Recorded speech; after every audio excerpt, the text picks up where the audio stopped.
Bismillahirrahmanirrahim. Bismillahirrahmanirrahim. Assalamualaikum warahmatullahi wabarakatuh.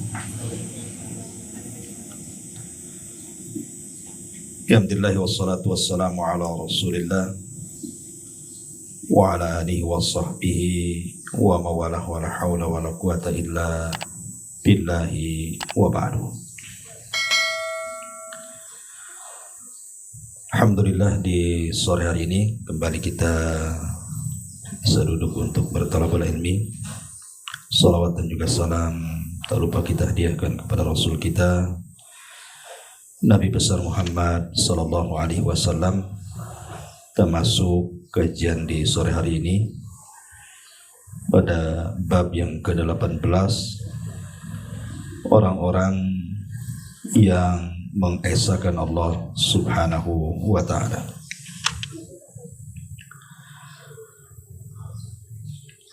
Setelah kita membahas tentang cara menghilangkan kesyirikan, maka di sini mu'allif rahimahullahu ta'ala menjelaskan tentang orang-orang yang berusaha untuk mentauhidkan Allah atau mengesahkan Allah subhanahu wa ta'ala. Berkata mu'allif, barang siapa yang meniadakan 3 macam kesyirikan yang sudah kita bahas, kemudian dia berusaha mentauhidkan Allah dalam zatnya dan dalam menyembah serta berdoa kepadanya, juga dalam sifat-sifatnya, maka dia adalah seorang muwahhid, seorang ahli tauhid yang akan memiliki berbagai macam keutamaan khusus yang dijanjikan bagi orang-orang yang mentauhidkan Allah Azza wa Jalla. Adapun sebaliknya, jika ia hanya meyakini dan menetapkan salah satu dari 3 macam kesyirikan yang sudah kita bahas, maka dia bukanlah seorang ahli tauhid, tetapi dia tergolong seperti yang disebutkan dalam firman Allah Azza wa Jalla surah Al-An'am ayat 88, walau asyraku lahabita anhum ma kanu ya'malun. Seandainya mereka mempersekutukan Allah, niscaya lenyaplah dari semua amal-amal yang telah mereka kerjakan. Lain asyrakta la yahbatanna amaluka wa la takunanna minal khasirin. Az-Zumar 65. Jika kamu mempersekutukan Allah, niscaya akan terhapuslah amal-amal kamu dan tentulah kamu termasuk orang-orang yang rugi.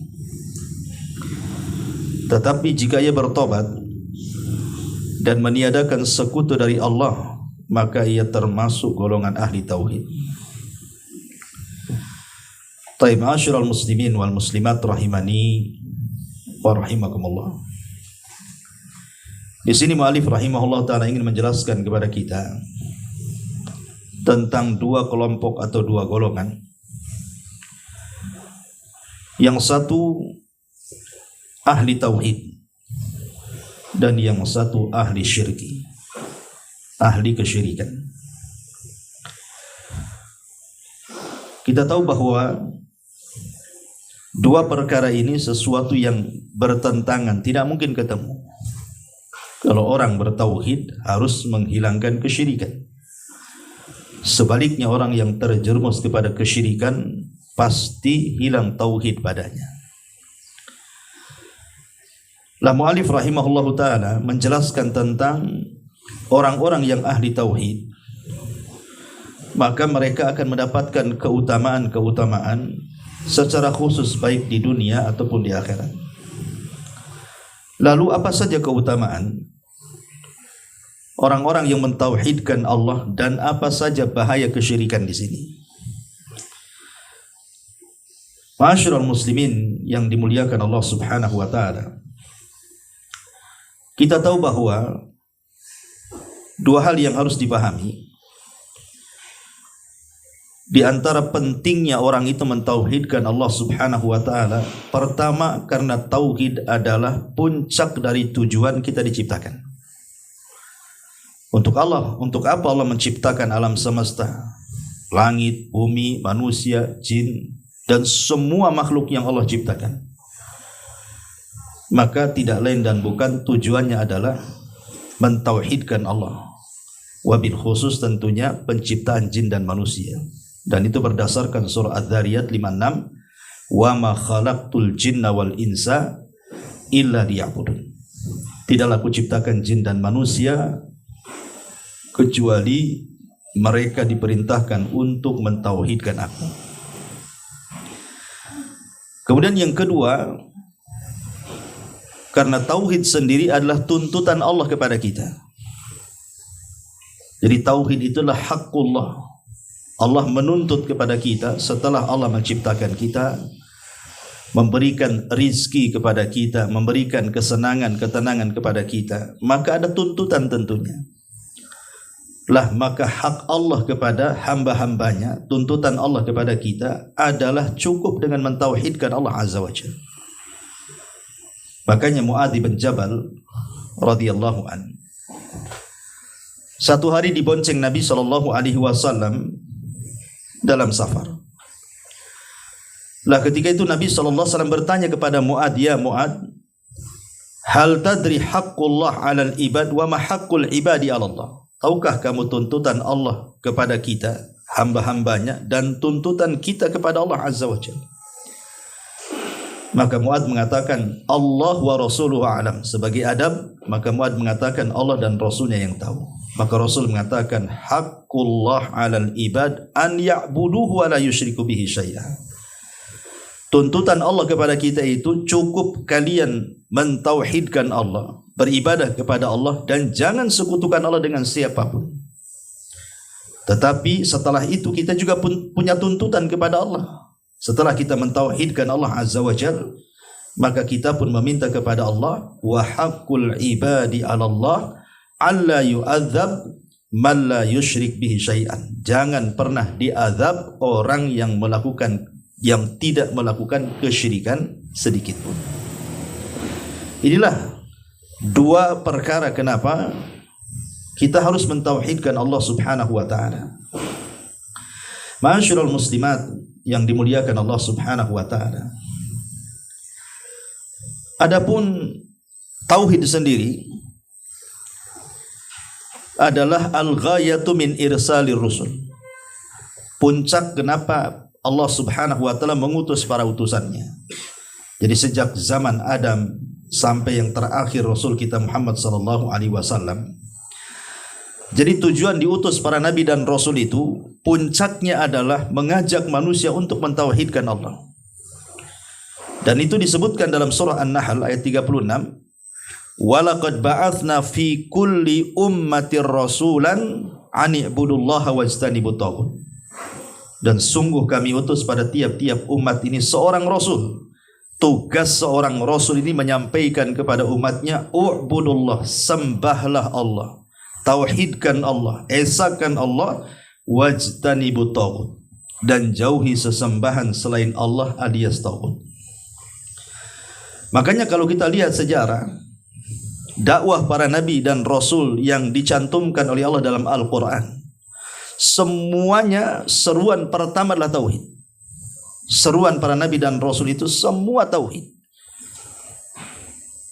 Semua, kalau kita melihat nas-nas Al-Quran itu, termasuk juga seruan Nabi SAW pertama kali 13 tahun di kota Mekah itu mendakwahkan tauhid. Bahkan apabila Nabi SAW mengutus utusan untuk berdakwah di negeri lain sekalipun, Nabi SAW tidak mengatakan ajarkan fikih kepada mereka, ajarkan akhlak, tidak. Yang pertama kali ajarkan tauhid. Seperti Mu'adz bin Jabal diutus oleh Rasul kemana? Ke Yaman. Wasiat yang pertama kali, apa kata Rasul? Falyakun awwala ma tad'uhum bihi syahadatu an la ilaha illallah. Nanti wahai Mu'adz, sampainya kau di Yaman, jangan yang lain kau serukan, tapi yang pertama kali kau serukan kepada penduduk Yaman persaksian bahwa tidak ada sesembahan yang berhak disembah kecuali Allah. Tauhid. Ya. Begitu pentingnya tauhid di mata para nabi dan rasul. Bahkan sebuah pertanyaan yang akan ditanyakan kepada kita saat kita ini masuk ke liang lahat atau kuburan. Soalan pertama apa? Soalan pertama adalah man rabbuk? Siapa Tuhanmu? Itulah soalan pertama. Jadi yang pertama ditanya itu tauhid dulu. Siapa Tuhanmu? Siapa sesembahanmu?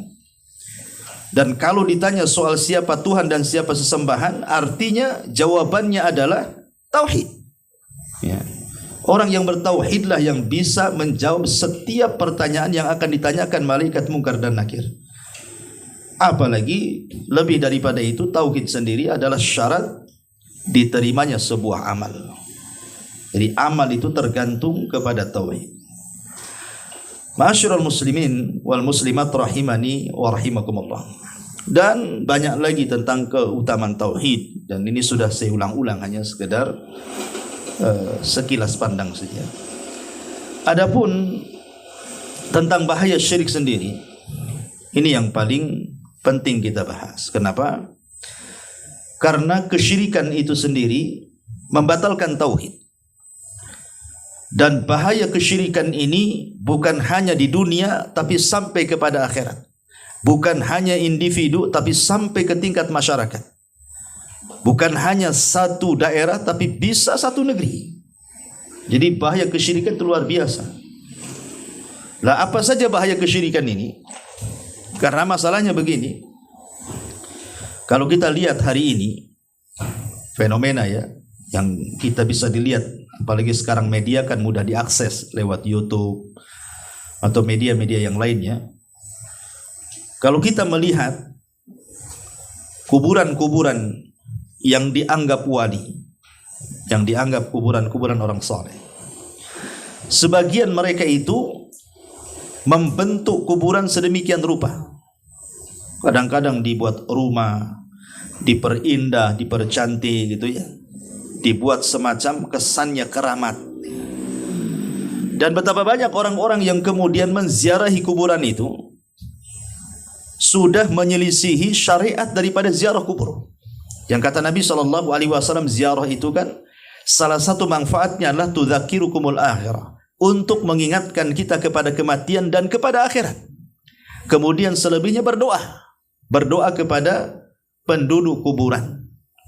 Baru masuk saja kita disuruh mengucapkan assalamualaikum ya ahlal kubur, keselamatan bagi kalian penduduk kubur, kan itu. Hanya itu saja sebenarnya syariat yang disyariatkan saat ziarah kubur itu yang paling penting. Mengingatkan kita akan kematian dan mengingatkan kita akan akhirat, kemudian mendoakan. Ya. Tetapi kenyataannya kan tidak demikian. Ada sebagian kuburan-kuburan orang saleh itu, mereka datang itu dalam rangka supaya menyembuhkan penyakitnya. Bahkan saya lihat di YouTube itu, kuburannya cucu Nabi SAW, Husain ibn Ali radhiyallahu anhu, itu diagungkan luar biasa oleh orang-orang Rafidhah Syiah itu. Jadi sampai kemudian orang-orang yang sakit, entah sakit gula, entah stroke, entah sakit apa saja, mereka datang ke kuburan Husain itu, dan mereka meyakini bahwa cukup dengan mengusap kuburan itu, kemudian diusapkan kepada penyakitnya, diyakini bisa menyembuhkan. Nah, ini kan melampaui, ikhwan. Ya. Karena kalau kita bicara soal pengobatan itu dalam Islam, pertama ada yang sudah ternaskan dalam Quran dan Sunnah bahwa benda-benda tersebut bisa mengobati. Ternaskan dalam Quran dan Sunnah seperti Zam-Zam, memang ada nasnya. Kemudian minyak zaitun, kemudian kurma, gitu ya. Kemudian habbatus sauda, itu kan sudah ternaskan, jelas gitu ya, nggak apa-apa, karena memang ternaskan. Ataupun yang kedua, memang ada tajribah, ada penelitian. Memang Quran tidak menjelaskan, Sunnah tidak menjelaskan, tetapi ada penelitian pakar-pakar kedokteran, farmasi, herbalis, dan begitu seterusnya. memang benda-benda tertentu itu mengandung obat untuk menyembuhkan penyakit. Walaupun tidak secara mutlak, artinya bisa menyembuhkan, bisa tidak. Tetapi ada semacam penelitian. Dan setelah kemudian dipraktekkan memang bisa mengobati. Maka tidak ada masalah. Ya. Masalahnya pengobatan yang ketiga ini, seseorang hendak berobat dengan sebuah benda atau dengan sebuah barang atau dengan sesuatu yang bukan sebab dijadikan sebab. Ini bukan sebab penyembuhan, tetapi kemudian dijadikan penyembuhan. Inilah sebagian ulama menghukumi syirkul asghar, syirik kecil. Namanya orang pakai gelang dari benang, tah dari besi, tah dari kuningan, gelang, kalung atau apalah macamnya. Kalau seandainya diyakini bisa menyembuhkan ataupun menjadikan sebab penyembuhan, maka ini jatuh kepada kesyirikan. Lah syirik sendiri dalam hal pengobatan itu kan terbagi dua. Bisa terjerumus pada syirkul akbar kalau meyakini zatnya yang menyembuhkan selain daripada Allah. Tapi kalau hanya menjadikan sebab, dia yakin Allah yang menyembuhkan, tapi dengan sebab ini padahal bukan sebab, kemudian diyakini menyembuhkan, tetap jatuh kepada kesyirikan walaupun syirkul asghar. Lah orang-orang yang datang ke kuburan Husain, orang-orang Syiah Rafidhah itu, mereka meyakini bahwa kuburan Husain itu memiliki berkah sehingga bisa mengobati penyakit. Jadi kalau orang punya penyakit gula, datang ke kuburan Husain, kemudian diusap kuburannya, kemudian diusapkan kepada penyakitnya, itu diyakini sembuh tuh. Kalau seandainya dia meyakini bahwa sahibul qabri, orang yang ada di kuburan itu, yang menyembuhkan penyakitnya, ini syirkul akbar, syirik besar. Ya. Tapi kalau hanya dijadikan sebab, tetap juga syirik. Tetap syirik walaupun syirkul asghar. Dan syirkul asghar itu lebih besar dosanya dibandingkan dosa besar yang lainnya selain syirkul akbar. Jadi keyakinan-keyakinan seperti ini banyak gitu, datang untuk berobat ke kuburan. Kalau datangnya ke rumah sakit ya benar lah. Ya, atau datangnya ke tabib yang tidak ada kesyirikan, ya memang itu anjurannya. Lah ini datang ke kuburan ini ngapain gitu? Coba bayangkan kalau seandainya orang yang sakit minta kesembuhan ke kuburan, bukannya sembuh malah mati. Ah, ini yang bahaya. Yang di sini Allah katakan di sini, walau asyraku lahabita anhum ma kanu ya'malun. Seandainya mereka melakukan kesyirikan kepada Allah, niscaya lenyap amal mereka dan mereka termasuk orang-orang yang rugi. Lain asyrakta la yahbatanna amaluka wa la takunanna minal khasirin. Itu bagian kecil lah orang yang niat datang ke kuburan. Belum yang lainnya, ya. Belum yang mencari ekonomi. Coba bayangkan. Kadang-kadang orang-orang yang datang ke kuburan itu bukan orang-orang bego, ya. Bukan, mereka orang berkelas, mereka orang sekolah tinggi-tinggi. Ya. Mereka datang ke kuburan tuh, bayangkan, untuk mempertahankan jabatannya, kepemimpinannya, bisnisnya, atau hendak membuka bisnisnya dan begitu seterusnya. Kuburan itu bukan kunci rizki. Kunci rizki itu ada di tangan Allah Subhanahu wa ta'ala. Jadi kalau minta rizki, minta kepada Allah. Idza sa'alta fas'alillah wa idza sta'anta fasta'in billah. Kalau meminta kepada Allah, kalau minta pertolongan, mintalah pertolongan kepada Allah Subhanahu wa ta'ala. Jadi luar biasa. Yang kita salahkan bukan orang yang dalam kuburan. Kita tidak menyalahkan Husain. Karena bagaimanapun Allah Subhanahu wa ta'ala berfirman di dalam Al-Qur'anul Karim, wa qala innamat takhadtum min dunillah awsanan mawaddatan bainakum fil hayatid dunya thumma yawmal qiyamati yakfuru ba'duhum bi ba'din wa yal'anu ba'duhum bi ba'din wa ma'wakumun nar wa ma lakum min nasirin. Apa kata Allah?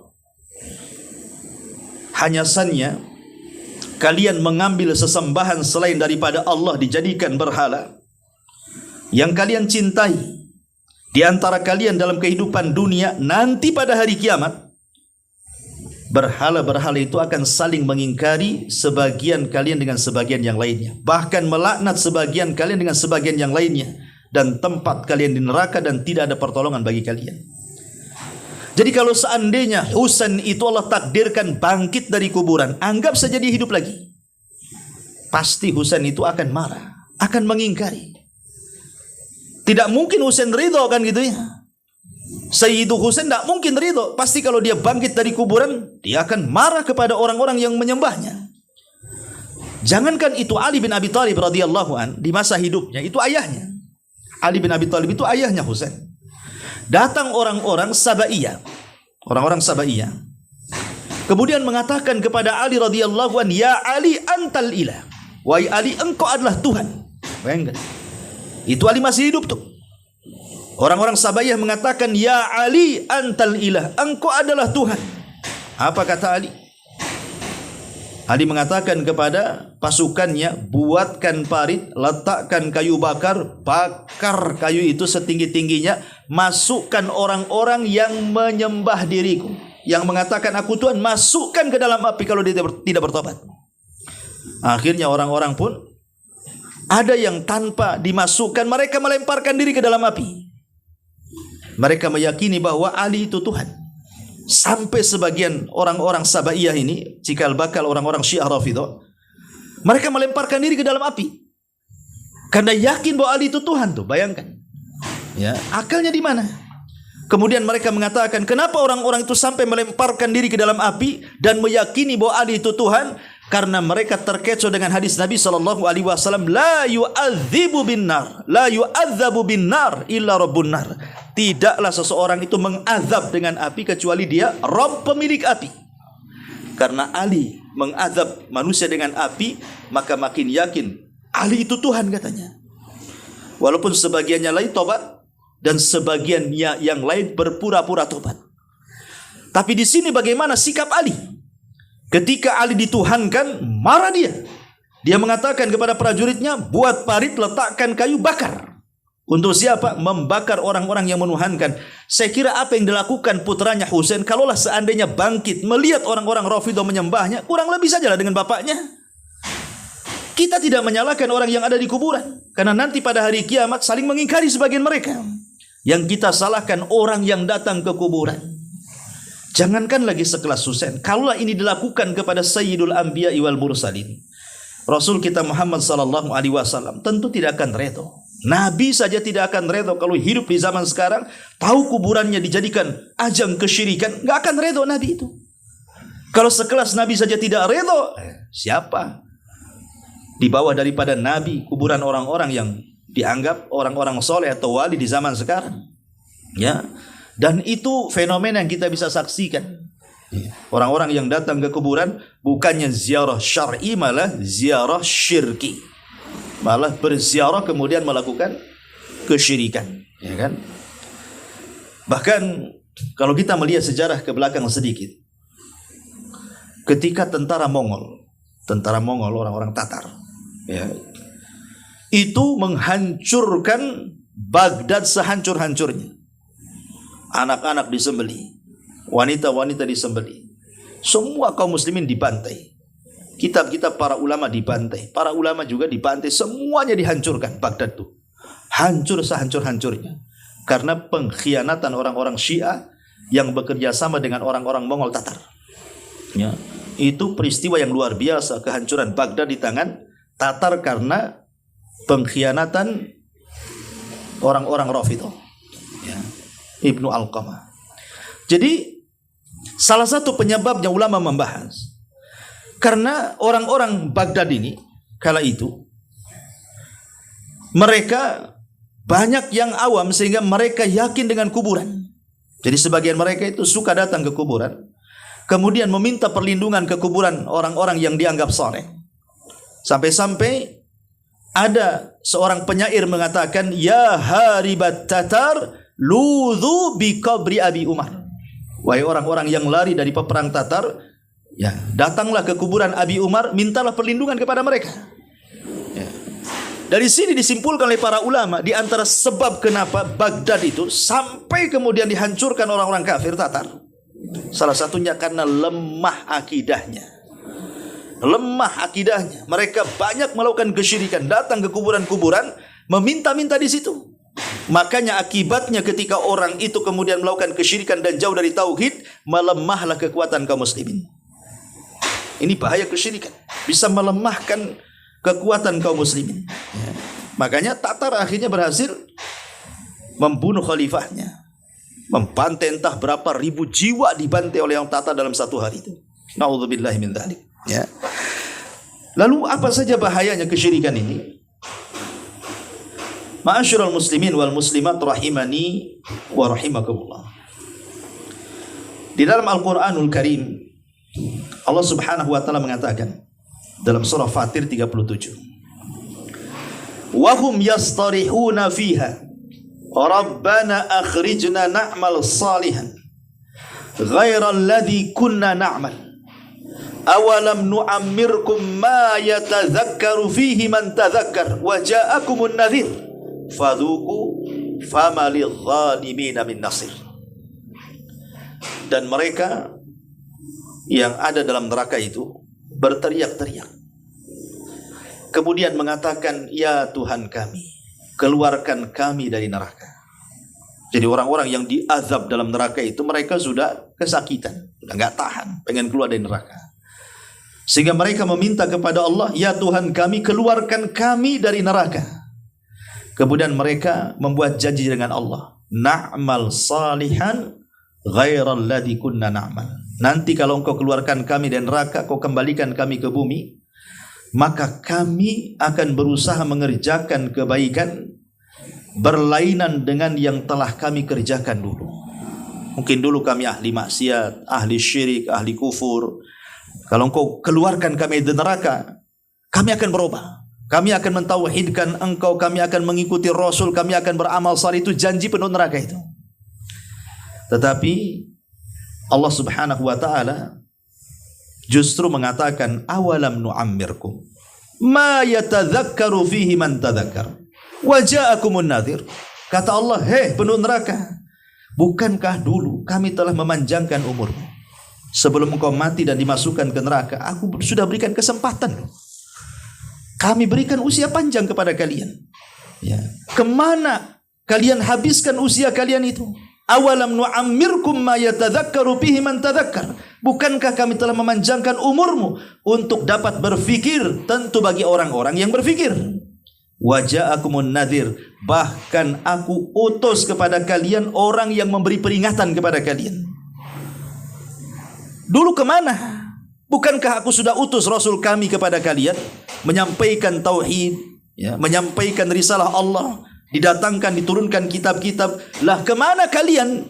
Jadi Allah Subhanahu wa taala ingin membali ucapan mereka. Kok sekarang sudah masuk neraka, pengen balik ke bumi, ingin beramal soleh. Lah sementara dahulu kalian di bumi sudah datang peringatan, sudah datang Rasul, turun kitab. Kemana saja kalian? Ya. Maka Allah mengatakan, fadhuku fama lidh-dhalimina min nasir. Maka sekarang rasakanlah adab kami. Fama lidh-dhalimina min nasir. Tidaklah bagi orang-orang zalim akan ada pertolongan. Sebagian ahli tafsir mengatakan, fama lidh-dhalimina, maksudnya orang-orang zalim di sini adalah orang-orang yang melakukan kesyirikan. Orang-orang yang melakukan kesyirikan, mereka tidak akan dapat pertolongan. Makanya Luqmanul Hakim mengatakan kepada anaknya, ya bunayya la tusyrik billahi inna syirka la zulmun azim. Wahai anakku, jangan melakukan kesyirikan, karena kesyirikan itu kezaliman yang sangat besar. Lihat bagaimana orang-orang yang melakukan kesyirikan Allah kekalkan di neraka, sehingga mereka yastarihuna fiha, menjerit-jerit di neraka. Kemudian mereka meminta kepada Allah dikeluarkan. Apakah kemudian permintaan mereka kemudian dikabulkan? Tidak. Allah mengatakan, fadhuku, rasakan kalian sekarang. Dulu aku sudah kasih umur kalian sia-siakan. Dulu aku kasih kalian nabi, kalian tidak beriman. Sekarang rasakan. Mereka tidak bisa keluar dari neraka. Karena di antara bahaya syirik itu adalah mengekalkan pelakunya di neraka. Dan tidak ada kesempatan masuk surga. Orang-orang yang masuk neraka itu tidak akan diberikan kesempatan masuk surga kalau dia mati, dan ketika mati itu dia menyekutukan Allah Subhanahu wa taala. Dan itu ditegaskan dalam Al-Qur'anul Karim.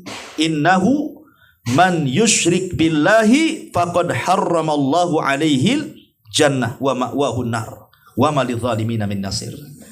Siapapun yang menyekutukan Allah Subhanahu wa taala, kata Allah, maka dia diharamkan padanya neraka dan dimasukkan ke dalam neraka, diharamkan padanya sorga dan dimasukkan ke dalam neraka. Dan bagi orang-orang yang melakukan kesyirikan itu tidak ada pertolongan. Ini bahaya yang pertama. Kalau mereka melakukan kesyirikan kemudian mati di atas kesyirikan, berarti mereka masuk neraka dan tidak akan pernah keluar dari situ. Ma'asyiral muslimin wal muslimat rahimani wa rahimakumullah. Dan ini cukuplah satu ini saja bahayanya. Ini sudah menakutkan sebenarnya. Kalaupun hanya bahaya syirik ini satu ini saja, itu sudah menakutkan tuh. Kalau orang diharamkan masuk surga, kemudian dikekalkan di neraka, dia hanya mendapatkan kenikmatan yang mungkin di dunia itu hanya 50-60 tahun saja, atau 70 tahun, atau paling banyaklah 100 tahun. Selepas itu kemudian diadab selamanya, itu saja sudah cukup sebenarnya. Kalau kita melihat bahaya kesyirikan itu. Karena Allah tidak mengabulkan permintaan penduduk neraka itu. Bahkan lebih daripada ayat yang lain mengatakan wala tukallimun, jangan kalian pernah bicara lagi denganku, katanya.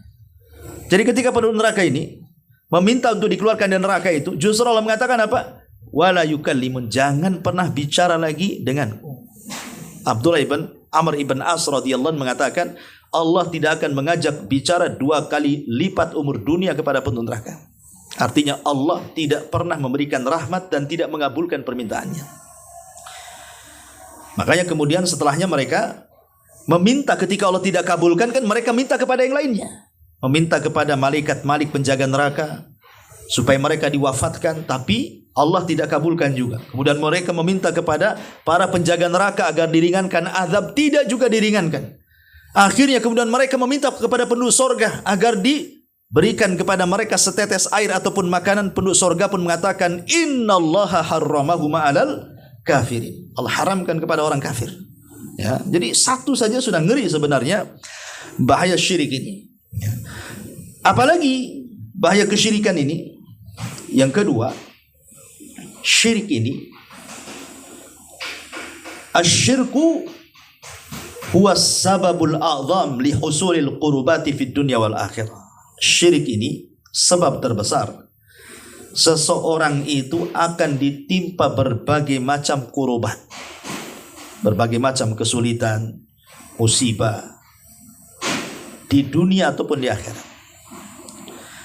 Makanya ketika para ulama membahas tentang beberapa bencana yang terjadi, yang Allah Subhanahu wa taala kirimkan, entah berupa gempa, entah berupa banjir, entah berupa gunung meletus, entah berupa angin puting beliung atau apalah namanya. Yang sebagian bencana-bencana itu bukan hanya menelan korban 1-2, bisa ribuan jiwa itu tertelan bencana itu. Lah, salah satu penyebabnya para ulama mengatakan boleh jadi karena penduduk tersebut melakukan kesyirikan. Salah satu sebab terbesar di mana bencana itu dikirimkan oleh Allah Azza wa Jalla adalah karena penduduk negeri itu tidak beriman dan bertakwa. Mereka jatuh kepada kesyirikan.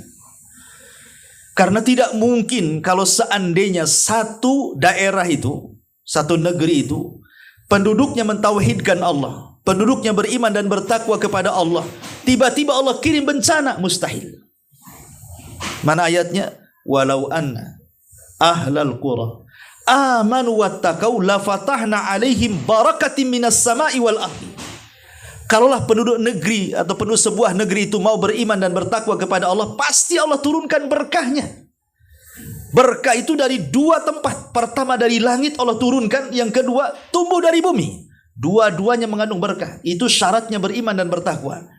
Dan beriman dan bertakwa ini asasnya tauhid. Asas keimanan itu tauhid, asas ketakwaan itu tauhid. Jadi kalau sebuah negeri itu mentauhidkan Allah dan tidak menyekutukan Allah Subhanahu wa taala, mustahil negeri itu dikirim bencana. Hanya negeri-negeri yang dikirim bencana itu ketika penduduknya mulai jauh dari Allah, mulai melakukan banyak kesyirikan di mana-mana, makanya Allah timpakan bencana kepada mereka. Ini yang kedua. Yang ketiga, asyirku yusabbibul khawfa wa yanza'ul amna fid dunya wal akhirah. Syirik ini penyebab besar Allah Subhanahu wa taala akan mengirim ketakutan dan akan mengangkat keamanan. Tercabutnya keamanan, disebarnya ketakutan, baik di dunia ataupun di akhirat, ini sebabnya syirik. Makanya Allah mengatakan, innal ladzina amanu wa lam yalbisu imanahum bidzulmin ulaika lahumul amnu wa hum muhtadun. Orang-orang yang beriman, maksudnya orang-orang yang bertauhid, dan mereka tidak mencampur adukan tauhidnya dengan kesyirikan, maka bagi mereka keamanan dan bagi mereka hidayah. Sahabat Nabi ketika itu mendengar ayat ini bingung. Kok bisa orang yang mendapatkan keamanan dan hidayah itu harus tidak mencampurkan keimanan dan kezaliman? Sehingga mereka datang kepada Nabi, Rasul, siapa di antara kami yang tidak pernah melakukan zalim? Minimalnya zalim kepada diri sendirilah.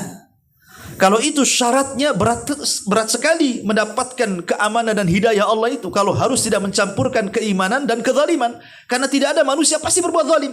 Entah zalim kepada dirinya, zalim kepada keluarganya, zalim kepada manusia yang lainnya, zalim kepada binatang, zalim kepada makhluk Allah yang lainnya, kan gitu. Siapa yang tidak lepas dari kezaliman? Kami rasanya tidak sanggup mengamalkan ayat ini. Maka Allah Subhanahu wa taala mengatakan, sesungguhnya zalim dalam ayat ini laisa kama taqulun, bukan seperti yang kalian pahami, bukan. Tapi ayat ini yang dimaksud kezaliman, kata Rasul, adalah asyirku, kesyirikan. Maknanya siapa yang tidak mencampur adukan tauhid dan kesyirikan, maka mereka dapat keamanan dan petunjuk. Dan kalau sudah aman berarti tercabut rasa takut. Ketika tercabut keamanan berarti disebarnya ketakutan. Maka ini juga di antara yang ketiga, bahaya syirik. Kemudian yang keempat, yahsulu li sahibi syirki al-dhalalu fid dunya wal akhirah. Orang yang melakukan kesyirikan ini akan disesatkan di dunia dan akhirat. Karena Allah yang mengatakan dalam Al-Quran, wa man yusyrik billahi faqad dhalla dhalalan ba'ida. Barang siapa yang menyekutukan Allah Subhanahu wa taala, maka dia akan tersesat dengan kesesatan yang jauh. Ingat, ketika Nabi sallallahu alaihi wasallam pulang dari perang Hunain ataupun berangkat dari Hunain, kemudian para sahabat ini yang hudatsa'u ahdi bil Islam, baru masuk Islam, saking semangatnya ingin jihad, akidahnya kurang kokoh, tauhidnya kurang kuat, tapi semangat jihadnya tinggi, daftar perang. Nabi SAW menerima mereka, kemudian masuk dalam pasukan. Dalam perjalanan ke Hunain, tiba-tiba mereka singgah di sebuah tempat, rupanya di situ ada pohon yang sangat besar, pohon bidara.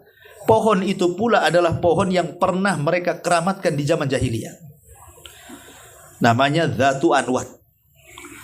Kemudian sahabat ini datang kepada Nabi SAW yang sedang beristirahat dan mengatakan, ya Rasulullah, ij'al lana Dzata Anwat.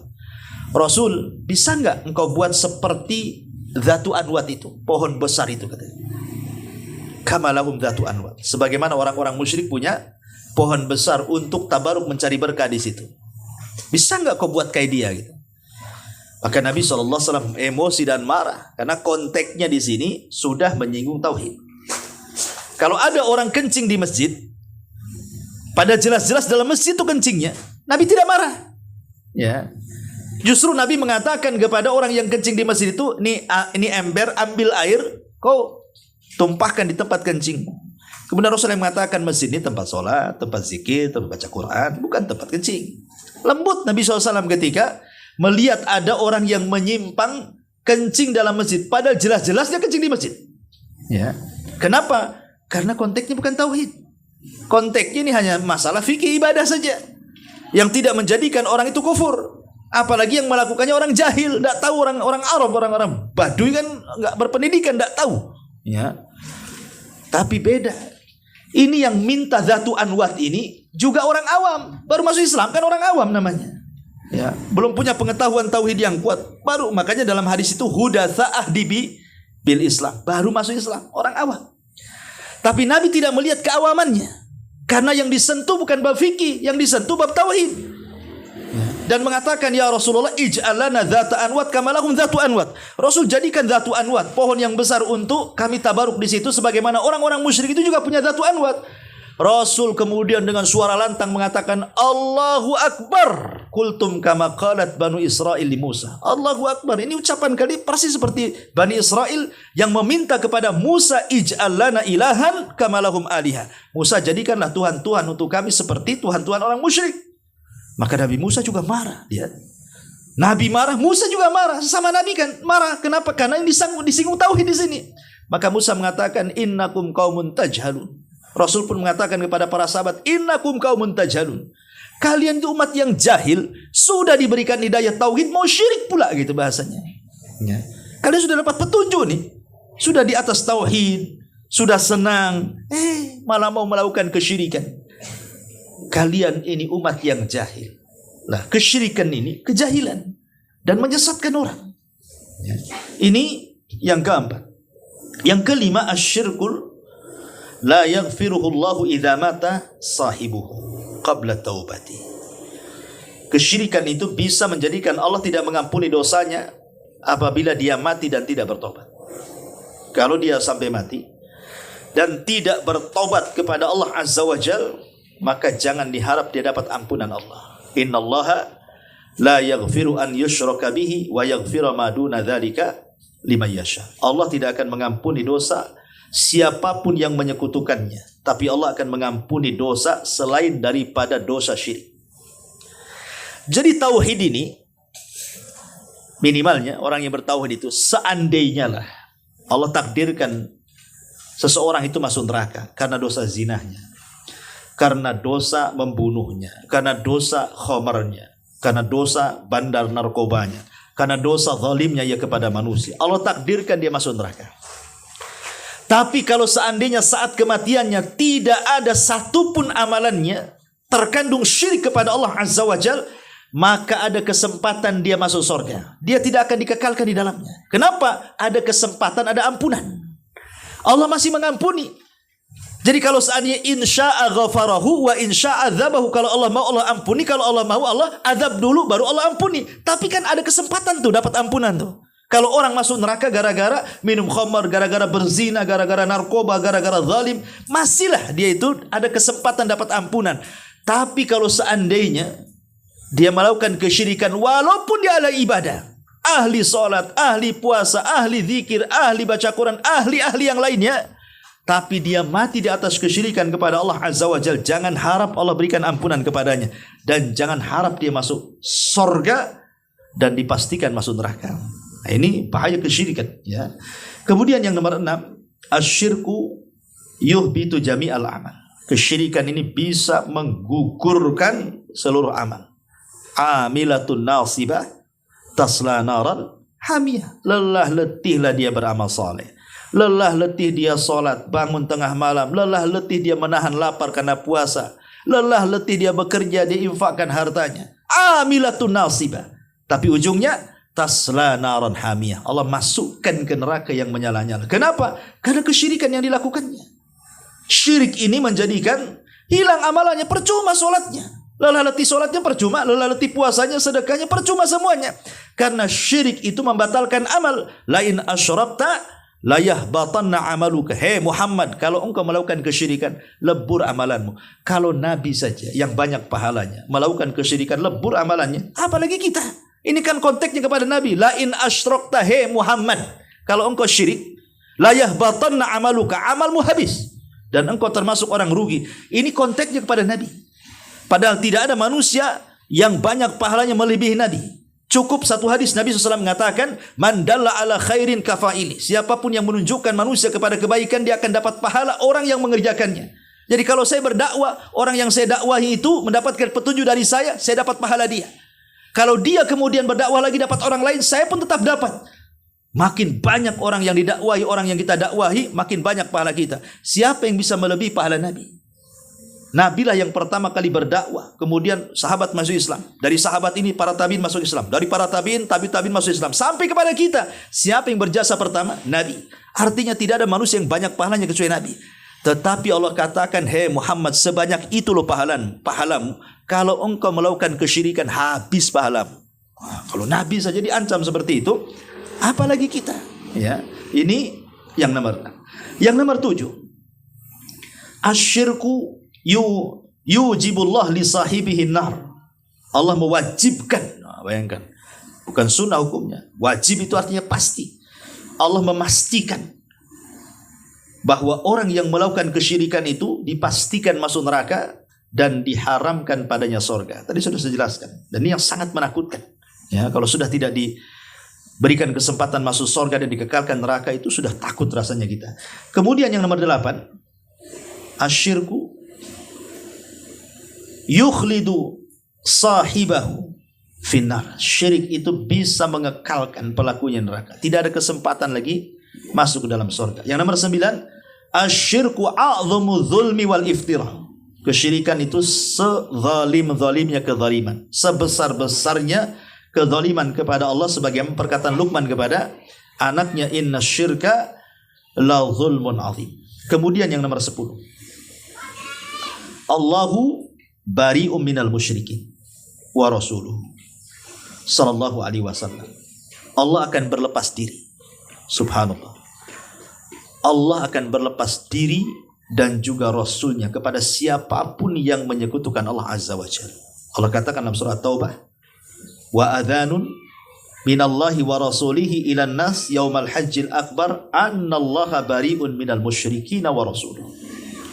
Sesungguhnya Allah berlepas diri dari orang-orang musyrik, begitu juga Rasulnya berlepas diri dari orang-orang musyrik.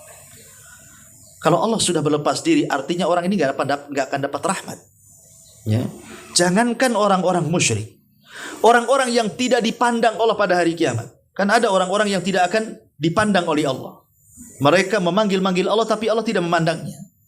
Ada orang-orang yang tidak akan diajak bicara. Mereka memanggil-manggil Allah, tapi Allah tidak mau bicara dengan mereka. Ya. Bahkan Allah tidak membersihkan. Itu dosa-dosa orang-orang yang tidak melakukan kesyirikan itu. Seperti orang yang isbal, orang-orang yang durhaka kepada orang tua, orang-orang yang menyebut-nyebut pemberian, ya, ataupun seorang yang sudah tua berzina, atau orang yang pemimpin-pemimpin dusta, dan begitu seterusnya. Ini kan dosa di luar syirik tuh. Ya. Itu saja Allah tidak akan memandang, Allah tidak akan bicara, bahkan Allah tidak akan membersihkan, bahkan Allah siapkan azab yang pedih. Orang-orang seperti ini aja dijauhkan daripada rahmat, apalagi orang yang melakukan kesyirikan. Allah berlepas diri, artinya Allah nggak akan ngurus mereka. Terserah kalian, langsung dimasukkan ke neraka. Naudzubillah. Ya. Ini juga bahayanya luar biasa. Kemudian yang nomor 11, asyirku huwa sababul a'zam fi naili ghadabillahi wa iqabi. Sebab terbesar orang mendapatkan kemurkaan Allah dan juga hukuman Allah Azza wa Jalla. Jelas ya, hukuman Allah di dunia sudah Allah berikan, apalagi di akhirat. Kemudian yang nomor 12, asyirku yudfi'u nural fitrah. Syirik ini memadamkan cahaya fitrah. Fitrah manusia ketika dilahirkan, apa kata Rasulullah? Rasul mengatakan, sesungguhnya orang yang dilahirkan atau bayi yang dilahirkan itu kullu maulud yuladu alal fitrah. Setiap bayi yang dilahirkan itu kan terlahir fitrah. Apa makna fitrah? Makna fitrah itu setiap bayi yang dilahirkan dibekali tauhid rububiyah. Siapapun, apakah dia bayi orang kafir, bayi orang musyrik, bayi orang Nasrani, bayi orang Yahudi, bayinya orang Hindu, orang Buddha, Wucu, sebutkan agamanya. Atau terlahir dari orang ateis sekalipun, setiap bayi yang dilahirkan itu terlahir fitrah, artinya dibekali tauhid rububiyah. Makanya kenapa orang-orang musyrik itu mereka masih menyembah, walaupun yang disembah salah. Ada yang menyembah sapi, ada yang menyembah unta, ada yang menyembah pohon, menyembah gunung, lembah, kuburan gitu ya. Ketika mereka menyembah, artinya mereka yakin bahwa ada sesembahan, ada yang menciptakan, ada yang mengatur, ada yang menguasai, sehingga mereka harus menyembah. Lah ketika mereka menyembah walaupun salah yang disembah, itu kan ada fitrah di situ, baru di sana ada sesembahan. Karena setiap bayi yang dilahirkan itu sudah terlahir fitrah, sudah dibekali tauhid rububiyah, dan itu perjanjian mereka di alam ruh dengan Allah. Ketika Allah mengatakan kepada ruh di alam roh, alastu birabbikum, bukankah aku Rabb kalian? Semua roh yang akan di dunia hidup, mereka mengatakan qalu bala, ya, Rabb kami. Dari sini manusia terlahir fitrah. Lah, kemudian setan datang kepada mereka. Fajtalahumus syaitan. Setan datang, mulai setan menyimpangkan mereka. Yang tadinya fitrah di atas tauhid, mulai digiring kepada kesyirikan. Lah, syirik inilah membatalkan cahaya fitrah. Bahaya sekali, ya. Kemudian yang nomor 13. Syirik itu yuqdi alal akhlaqil fadilati. Li'anal akhlaqa nafsil fadilati minal fitrati. Idza kana syirku yaqdi alal akhlaqil fadilah. Li'anna akhlaqa nafsil fadilati minal fitrati wa idza kana syirk yaqdi alal fitrati famin babi aula an yaqdi ala man bana alal fitratillahi minal akhlaqit thayyibatil hasanati. Syirik ini bisa mengantarkan kepada akhlak-akhlak yang tidak mulia. Karena tauhid itu mengantarkan kepada akhlak yang mulia. Berarti kalau tauhid mengantarkan kepada akhlak yang mulia, maka syirik sebaliknya mengantarkan kepada akhlak yang tidak mulia. Karena akhlak mulia itu terlahir dari fitrah. Walaupun orang hidup di hutan belantara sekalipun, tidak semua orang itu jahat kan. Pasti ada orang baiknya. Walaupun mereka menyembah berhala. Karena fitrah yang mendorongnya. Ya. Walaupun hidup di barat sekalipun gitu, yang ateis gitu, para penyembah bahkan mengingkari adanya Tuhan, fitrah itu mendorong orang berbuat baik. Ada juga yang baik, ya, akhlak mereka baik kan. Lah kalau fitrahnya sudah tercoreng dengan kesyirikan, berarti mereka menghilangkan akhlak. Dan kalau hilang akhlak, identitas hilang dari diri dia. Ini yang ke-13. Yang ke-14, bahwa syirik ini bisa menghilangkan izzatun nafsi, kemuliaan jiwa. Karena syirik ini bisa, li'anna syirka yadhul, karena syirik itu bisa menghinakan li jami'i tawaghidil ardi kulliha. Orang syirik ini hakikatnya merendahkan dirinya kepada seluruh tauhid-tauhid yang ada di permukaan bumi. Coba bayangkan, Allah menciptakan kita itu semulia-mulia makhluk. Mulia mana kita dengan binatang? Mulia kita. Tapi kenapa ada orang yang nyembah sapi? Coba bayangkan. Sapi ini kan binatang, gak berakal, hina. Disembah oleh manusia yang derajatnya lebih mulia dibandingkan binatang. Coba. Nah, ini kan menghinakan diri namanya. Mana izzatun nafsinya? Hilang kan gitu kemuliaan jiwanya. Yang disembah kok akar, yang disembah kok berhala yang dari batu. Kita loh makhluk yang mulia. Kenapa menghinakan diri menyembah makhluk yang jauh lebih rendah dibandingkan manusia? Kemudian juga yang nomor 15, syirik ini bisa menghalalkan darah dan harta. Karena Rasul mengatakan, umirtu an uqatilan nas hatta yashhadu an la ilaha illallah wa anna muhammadar rasulullah wa yuqimus salata wa yu'tuz zakata fa idza fa'alu dzalik asamu minna dima'ahum wa amwaluhum illa bihaqqil islam wa hisabuhum 'ala Allah. Aku diperintahkan untuk memerangi manusia sampai mereka bersyahadat alla ilaha illallah, bersaksi bahwa Muhammad Rasulullah, menegakkan salat, menunaikan zakat. Apabila mereka melakukan itu semua, terjagalah dariku darah dan harta mereka, kecuali karena tuntutan Islam dan hisab mereka kepada Allah. Artinya kalau mereka mentauhidkan Allah, maka darah dan hartanya terjaga. Sebaliknya kalau mereka menyekutukan Allah Azza wa Jalla, berarti halal darahnya, halal hartanya, naudzubillah. Kemudian yang nomor 16, syirk itu yujibul adawa baina sahibihi wa bainal mu'minin, mewajibkan adanya permusuhan dia dan kaum muslimin. Kenapa ada syariat perang di zaman Nabi?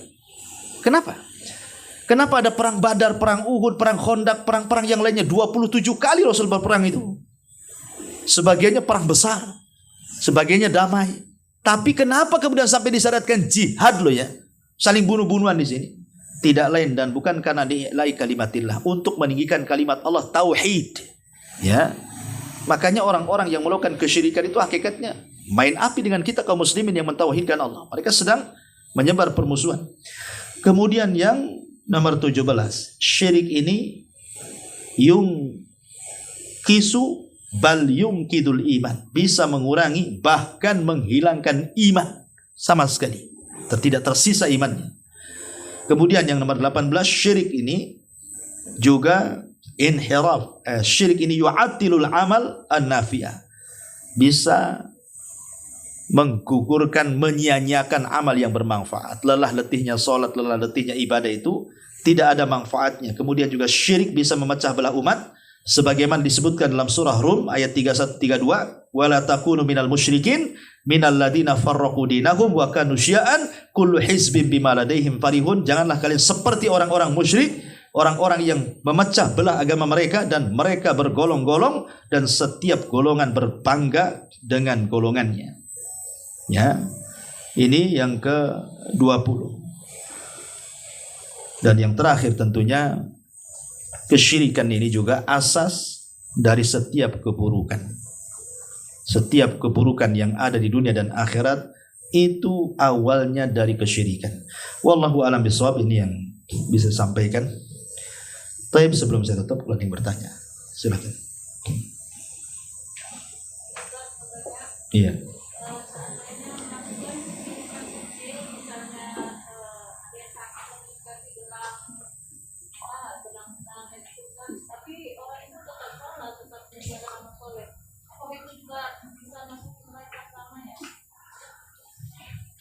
Orang yang pakai gelang, walaupun dia sholat, lihat dia keyakinan pakai gelangnya.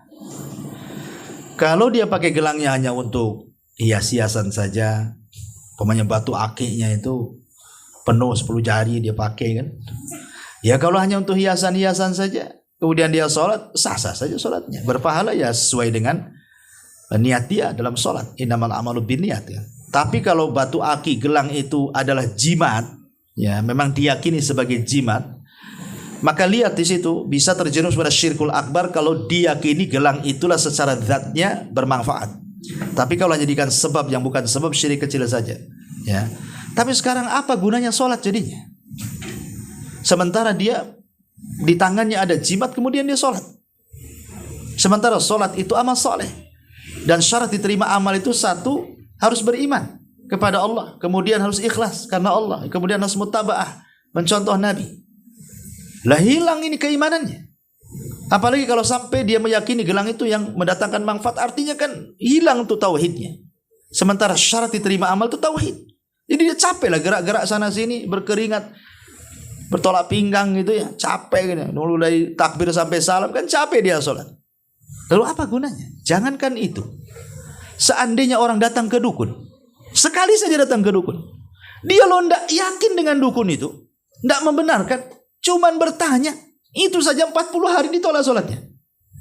Dia kan hanya tanya saja, konsultasi, tapi nggak yakin juga dengan dukun itu. Lah itu saja sholatnya 40 hari ditolak gitu ya. Apalagi jelas ini jimatnya di tangan pula kan itu. Ya jelas lebih parah lagi lah. Ya. Makanya ketika ada orang yang pakai gelang, dalam hadis Imran bin Husain, apa kata Rasul? Itu apa itu? Kata sahabat ini, gelang wahai Rasul. Untuk apa? Minal hummah. Saya ini banyak penyakit, mau menyembuhkan penyakit demam. Kata Rasul, inziha, buang. Fa innaha la taziduka ila wahna.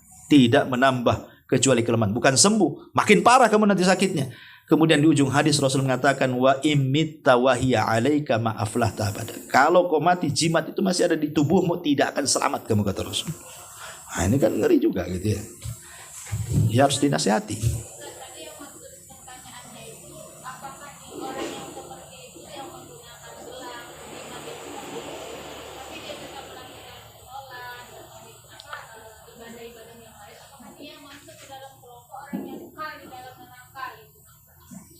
Ya sekarang dia, kalau dia melakukan kesyirikan, syirkul akbar, syirik besar, nggak guna. Sholatnya lo tidak ada gunanya. Kalau sampai melakukan syirik besar itu tidak ada gunanya. Kalau dia mati di atas kesyirikan seperti itu, ya dia masuk neraka lah, kekal di dalamnya. Kecuali sebelum mati dia tobat. Ya sebesar apapun dosa itu, hatta kesyirikan sekalipun, kalau dia bertobat, ya Allah terimalah tobatnya. Allah kan Rahman Rahim, Ghafur, Wadud, ya kan? Jadi lihat akhir daripada kehidupannya. Lihat akhir dari kehidupannya, bertobat atau tidak. Ya, makanya kalau sampai kemudian gelang itu sampai tidak dilepas sampai dia mati, nggak akan selamat. Maaflah tak abada, tidak akan selamat kamu. Kalimat maaflah tak ada dua, maksudnya ada falahul mutlak, ada mutlakul falah. Ada falahul mutlak, ada mutlakul falah. Maksudnya tidak akan selamat itu yang pertama bisa saja tidak selamat dari neraka. dikekalkan di dalamnya. Kalau syirik besar, bisa saja maksudnya tidak selamat di situ, maksudnya tidak selamat di neraka, tapi tidak dikekalkan di dalamnya. Boleh jadi mungkin dia memakai gelang itu tidak sampai kepada tahap syirkul akbar, tapi syirkul asghar, syirik kecil saja. Kalau syirik kecil kan tidak mengekalkan pelakunya, tapi kalau syirik besar itu yang mengekalkan. Syirik kecil dan besar itu perbedaannya. Kalau di dunia syirik besar musyrik kafir. Kalau syirik kecil tidak. Dia tidak musyrik, tidak kafir. Syirik kecil tidak menggugurkan semua amal, hanya menggugurkan amal yang ditempeli syiriknya saja. Tapi kalau syirkul akbar gugur amalannya walaupun dia sholat. Itu di dunia saja. Syirik kecil tidak menghalalkan darah, tidak menghalalkan harta. Kalau syirkul akbar bisa menghalalkan darah, bisa menghalalkan harta. Kemudian syirik kecil kalau masuk neraka tidak dikekalkan. Kalau syirik besar masuk neraka dikekalkan, kan itu. Terus dibedakan hukumnya orang pakai gelang itu. Tapi umumnya di masyarakat orang pakai jimat itu masuk ke syirkul akbar umumnya. Sedikit sekali yang syirik kecil. Umumnya rata-rata orang pakai gelang jimat, batu akik jimat, kalung jimat, raja-raja jimat itu umumnya jatuh kepada syirkul akbar, jarang syirik kecil. Karena mereka yakin itu yang mendatangkan manfaat itu. Makanya bahaya. Ya. Karena bedanya tipis saja. Beda tipis saja kan. Antara syirik akbar dengan syirik besar. Bedanya kalau syirik kecil menjadikan sebab, kalau syirik akbar itu menjadikan zatnya bermanfaat. Kecil sebenarnya, tipis itu perbedaannya. Tapi umumnya orang kalau sudah gandrung dengan jimat jarang syirik kecil. Rata-rata syirik besar. Ya, naudzubillah. Ya. Wallahu a'lam. Oke, sudah hampir jam 6. Maghrib juga cepat. Mudah-mudahan ada manfaatnya. Kita tutup dengan doa kafaratul majlis. Subhanakallahumma bihamdika asyhadu an la ilaha illa anta astaghfiruka wa atubu ilaik. Allahu ta'ala alam. Assalamualaikum warahmatullahi wabarakatuh.